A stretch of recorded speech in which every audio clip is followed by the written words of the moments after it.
Unit 4 Relations, Lesson 4, Linear and Nonlinear Relationships. So this lesson, what we're going to be looking at is different types of lines that you might observe on a graph.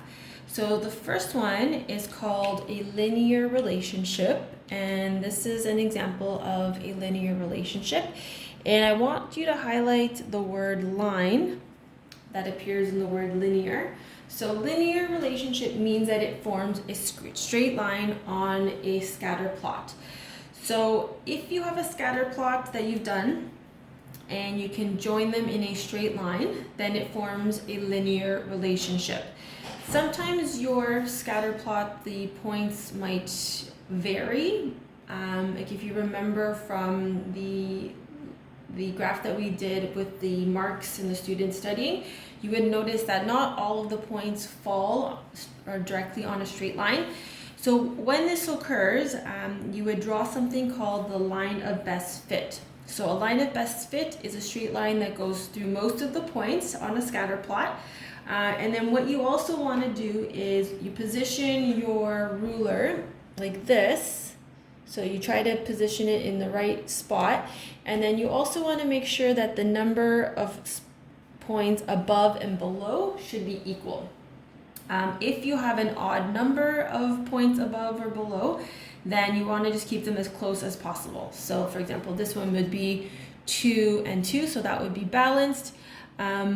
If I have 5 points that don't go on the line, then one should have 3 and the other one should have 2, but you shouldn't have like 4 points above the line and 1 point below the line. So try to get it as even as possible.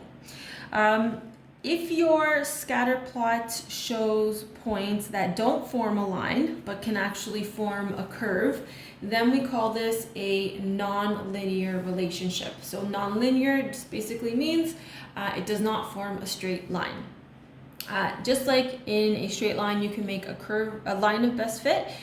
In nonlinear relationships, you can also make a curve of best fit. So the same idea, you pass through as close as many points as possible, and then the curve should appear in a position so that the points that don't go on the curve, it's evenly distributed above and below. So for example, if you had 3 points above the curve, then you should also have 3 points below the curve. So they should be evenly distributed.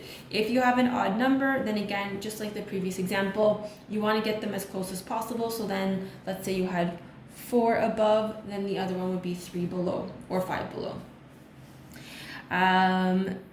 These lines of best fit and curves of best fit are useful when we have to interpolate. So if we're missing a data set or we want a midpoint of a data set, we can actually use the line or the curve in order to get the value. You can also use it to extrapolate. So let's say, like in the previous example that we did with the rent, if we were to do a scatter plot for that, if we wanted to go to 2003, we could actually just extend the line or the curve. And then that way you can get a value beyond the range of set of data that you have.